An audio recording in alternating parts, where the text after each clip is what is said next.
गिबियावनो नोंथांमोन गासैबोनिसिम आङो मागो दमासि फोरबोनि गाहाम हामलायनायखौ जासिनाय थाबाय। दिनै सोनाब गुफुर दख'ना दुलाराय बर' फरायसा आफादा सेथि खेबनि थाखाय आगु मागो दमासि फोरबोखौ फालिदों आरो बेजोंनो लोब्बा लाखिनानै दख'रानि सिङाव थानाय गुबुन गुबुन समावहाय दख'रानि खामानि मावलांनाय बिबान बानलांनाय लोगोसेनो दख'रानि सिङाव थानाय जायफोर बिबानगिरि बिथांमोनहा जिल्ला आरो मिरुआवहाय खामानि मावहैदोंमोन बिथांमोनजोंहाय जिहेथु नै दानि गोदान बिबानगिरि आरो सिगांनि थांनाय जिखिनि मावलांनाय बिबानगिरि बिथांमोननि गेजेराव जिहेथु सिनायलायनाया खोब खम जालांबाय।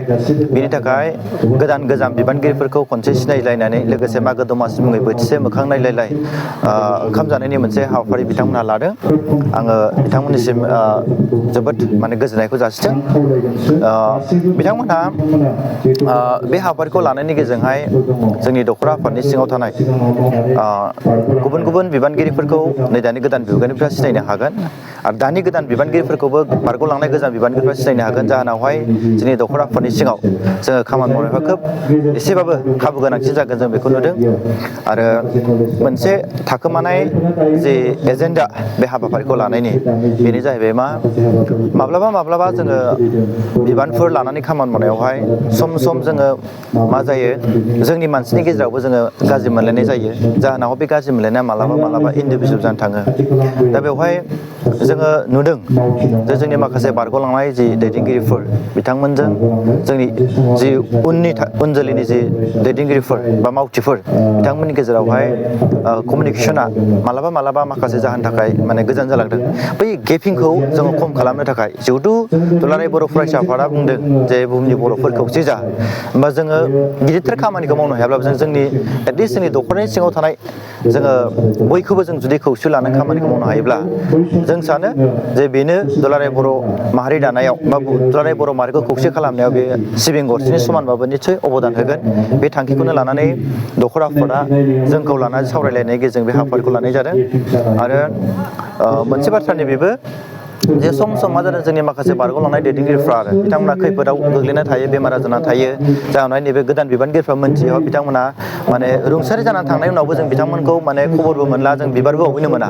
नैबेफोर बाथ्राफ्रा जोंनि गोसोआव मालाबा सोब दुखु होदों आरोना। जेसेबां सम बै समाव दख'रा आफादनि जानानै खामानि मावलांबाय, नाथाय बिथांमोनखौ नै दा दिनैनि गोदान बिबानगिरिजों सिनायलाबो। बिथांमोना सुखुआव दङना दुखुआव दङना बेमाराव दङ नङा होमबा, जों माथोबो होनो मोनला। बेबायदि आरो दा बेखायनो जों सानदों जे दख'रा आफाद हिसाबैथ' थाखा फैसा जेबो होनो हाया, थेवबो बिपदनि समाव जोङो थांनानै माब्रै दङ नङा होमबा, माथो फंसे मोजाङै हैलायलायबा निस्सय बिथांमोननि गोसोआबो गोजोनगोन आरो जोंबो गोसोखौ गोजोननाय मोनगोन। बेबायदि सानलायलायनानै जोङो दिनै नैबे हाबाफारिखौ लादों। आरो आं जोबोद गोजोननाय मोनदों जे जोंनि जेसेबांखिनि बारग'लांनाय दैदेनगिरिफोर बिथांमोनखौ लेंदों।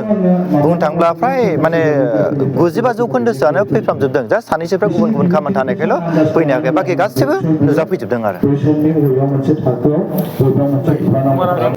गासैबो खौरांगिरि बिथांमोननिसिम लोगोसे नायगिरि गासैबो रायजो राजानिसिम जोंनि सोनाब गफुर दख'रा दुलाराय बर' फरायसा आफादनि जानानै मागो दमासि फोरबोनि गाहाम हामलायनायखौ जासिग्रोनाय थाबाय। दिनै जों सोनाब गफुर दख'रा दुलाराय बर' फरायसा आफादा गिबि खेबनि थाखाय जोंनि दख'रानि सिङाव जेसेबांनिखि बिबानगिरिफोरा हाबा मावलांबाय बिथांमोनखौ लानानै जों मोनसे सिनायलायनाय मोनसे हाबाफारि लादों। बेजों लोगोसेनो जोंनि जि आगु मागो दमासि बेजों लोब्बा लाखिनानै जों बे हाबाफारिखौ लानाय जादों। मानोना जों बुंनांगोन गोबाव सम जालांबाय दुलाराय बर' फरायसा आफादा लोगोसे जोंनि दख'रा आफादनि सिङाव गोबां बिबानगिरिफ्रा बायदि बिबान लानानै खामानि मावलांबाय। दा बिथांमोनखौ जों सिनायनो थाखाय माखासे गोब्राब जादोंमोन बा जों सिनायलायनो हाया जादों। दा बेखौ जों नोजोर बोनानै बिथांमोनजों जों माब्रै लोगो हमलायनानै जि सिनायलायनानै जि माखासे बिथांमोननिफ्राय जि जों सुबुरुन लानो हायो, जों बेखौ साननानै बिथांमोनखौ दिनै जों हांख्रायनाय जादों। बिथांमोननिफ्राय माखासे मोजां सुबुरुन लानानै जों जोंनि आनसलिकखौ इयुनाव जों माबोरै जौगाखांहोनो हायो, जोंनि हालामखौ जों माबोरै लेखा फरानिफ्राय लानानै मोनफ्रोमबो बिथिङाव जों जौगाहोनो हायो, जों बेफोरखौ सुबुरुन लागोन।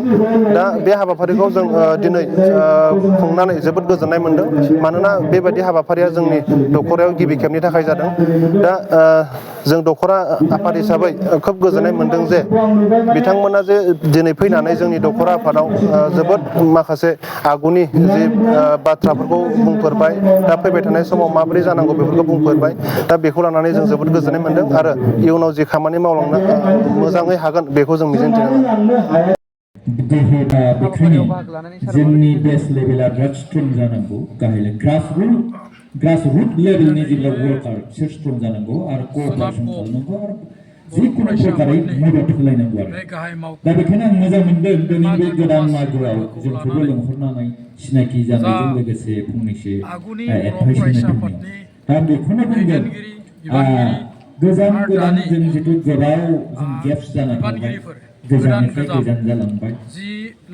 बे गोजाना जेरैबायदि बारायलांदोंमोन बे गोजान जानाया लासै लासै खमायलांफिनगोन मोनसे कमन प्लेटफर्म बा जिथु बेस्ट लेभेल जेरैबायदि सापर्ट जानांगौ बे मोनसे समाव जाहैफिनगोन होननानै जों आसा खालामो जोंनि उइकनेस पइन्टफ्राबो बेनो जेब्लानाखि गोदानजों गेप्सआ बारानिफ्राय बारा बारायलांबाय थायोब्ला आरो रायजो राजानि गोसोआवबो किसुमान बिदिनो दाबबो जायो जे गासिबो जुदि माबाफ्रानो खौसेयाव गैलायाब्ला गामिनि रायजो राजाफ्राबो किसुमान गोनो गोथो जायो खिन्थु गासिबो गोदानजों जुदि खौसेयै थायोब्ला गासिबो रायजोआनो खौसेयाव फैनायाव